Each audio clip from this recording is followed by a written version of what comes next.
Welcome back to BackRoad Journals, this time from our garage. We have decided this week to not go out and explore. If you watched last week's video, then you probably remember that we have a wildfire just about 20 minutes outside of town, which blocks the main highway into town. If you have not watched the video yet, I'm going to leave a link down below in the comments so you can check it out. Have a look at it. With limited supplies in town due to the wildfire, including gas, we decided to do the sensible thing and just stay home and relax for the weekend. That, however, brings us to this week's video about our BougeRV 53 quart 12-volt fridge. We purchased the fridge a year ago for our trip into the interior of BC, and it came in super handy. It really changed the way we camp and we pack for camp and what we eat while we're out camping. And it came in handy again when we were stuck for an extra night because of the wildfire. So why not just go ahead and let's have a look at it. Here we are. This is as I said, the BougeRV 53 quart or 50 liter 12-volt car fridge. And it is about 22 inches long, 20 high and 14 inches wide. So it's a pretty big fridge, and you can fit about 72 12-ounce cans in there if you wish to do so. Why don't we just have a look inside the fridge and see what it looks like in here? Okay, so let's open it up with this latch here, which is pretty solid, and you just flip it up and open it up this way. Now, opening it up this way, you will see later on why this is a little bit inconvenient. I wish it would be flipping over this way, and I'm going to show you in a moment why that is. Anyways, let's open it back up and have a look inside. The fridge comes with your proper AC adapter so that you can plug that in at home and use it at home. But it also comes with the DC cord so you can plug it into your cigarette lighter in your vehicle or into your generator to run it. So, comes with that. So in the fridge, you will find two compartments. The smaller compartment is the 10-liter compartment, which is meant to be the fridge. And the big compartment here is it would then be 40 liters, obviously. That would be for the freezer. It's not a dual zone fridge. However, you can use the entire fridge as a freezer or as a cooler, which we usually do. We hardly ever use it for freezing anything. We did have a power outage once where it came in handy and we used the whole thing as a freezer. So that actually worked out while we were at home. But most of the time we use all of this as a fridge. It is a very, very deep fridge. So things can get lost in here, but you have this handy dandy basket in here with a divider in it. And you can take this basket out, which is a little bit awkward, as you can see, but you can take it out if you wish to do so, but it is a little bit awkward. So we usually leave it in. We only take it out when we clean out the fridge. So the small section, as I said, is for the fridge, and the bigger one is for the freezer, but you can use it all as a cooler. They also have a list here of food items and at what temperature you best store them in the fridge as well. So that comes in pretty handy as well. Also comes with the light here, which helps out when you're rooting around in the fridge in the dark. So that really helps you out finding the thing that you need in the middle of the night. So you've got the handles, and the handles are actually made out of plastic, just like the whole fridge is. And you would think the handles being made out of plastic, that they're not sturdy at all, but man, they're sturdy. They're spring-loaded, and I'm going to show you. If you lift this up, you got to put some force behind it, and then it snaps back. So they are sturdy. So 100%, I would recommend it. So I can lift this thing up with those handles when it's fully loaded, and it doesn't do a thing to them. So really, really good handles for being made out of plastic for sure. Now let's have a look at the back of the fridge and show you what's going on back there. So first, let's plug in the fridge here in our little Blue Eddy generator here, and going to fire the fridge up real quick. So what you have back here at the bottom, you will see the outlet where you plug this one in like that. Stick that in here, power it up, should hear a beep. Oh, there's the beep. Okay, perfect. Fridge is running. So what you've got back here, as I said, this the plug that you use either for the AC or the DC adapter when you plug it in.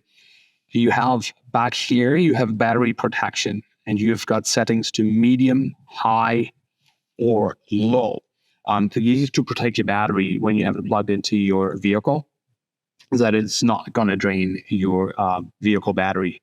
So this is important to have. We usually have it set at medium, which is perfect, because the last thing you want is your battery to go dead because you've got the fridge running overnight. You have over here is the fuse. It is easily accessible for the fridge, so that's pretty handy to have here as well.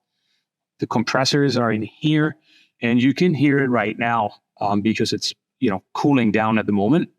The noise really isn't that bad at all. We drive a Jeep, so we don't hear the compressor at all when we're driving around because the Jeep in itself is noisy enough. So that's what you've got back here. So this is your digital display back here. We currently have it set in eco mode. As we said, we do most of the time it's in eco mode, especially when we're traveling around. It's a click switch of the button here, and boom, you're in max mode, just like that. Then you can change the temperature right here with the down button and the up button. We usually have it set at 4 degrees. That seems to be the perfect temperature that in eco mode will allow us to run the fridge for a long time at 4 degrees. So you got your power button right there. Everything's good. Also, they tell you to not step on the fridge. Now, the one thing about the display I want to say, I wish the display would be in the front of the fridge. It just makes more sense having it in the front of the fridge than in the back of the fridge. That's just my own personal opinion, but in the end, it doesn't matter. It's a budget fridge and you get what you pay for, but I'll get to that in a moment here. So let's talk a little bit about the power consumption of this. This is a pretty big fridge. And if you have it set to max mode, it's consuming about 60 watts per hour. So that is still decent. If you have it set to eco mode, it will go to 45 watts an hour. So when we go out camping and while we're driving, we usually have plugged into the cigarette lighter and in the Jeep. Once we're at camp, we plug it into our little Blue Eddy generator. That is a 500 watt hour generator. And on an average summer day, or when it's about 25 degrees, we can run this for over 2 days off the generator. So that is really good. Once the generator runs out, we hook up the solar panel and charge the generator through that so the fridge can keep running. So that is handy. You can actually buy a sleeve for it, for insulating it, which is about, I think, $100 that you can buy it for. That keeps it even cooler and it's using less power. So if that's something that you want to add to this. So let's talk the price tag on this. We purchased this last year for $510 Canadian, which is a steal for what you're getting. This is not your high-end Dometic, no, none of that. But if you're looking for a fridge that will do the job, then I can really highly recommend it. It's $500 what we paid last year. I just checked it on Amazon. It's $519 right now, but you can apply a $100 coupon that brings it down to $419. So that really is well worth it for a fridge like this. It's really come in handy on our travels. We really, really enjoy it. And as I said earlier, has changed the way we pack up for food and what we bring with us. I want to show you one more thing as to why this lid opening up this way is inconvenient when you drive a Jeep. So I'm going to load this back.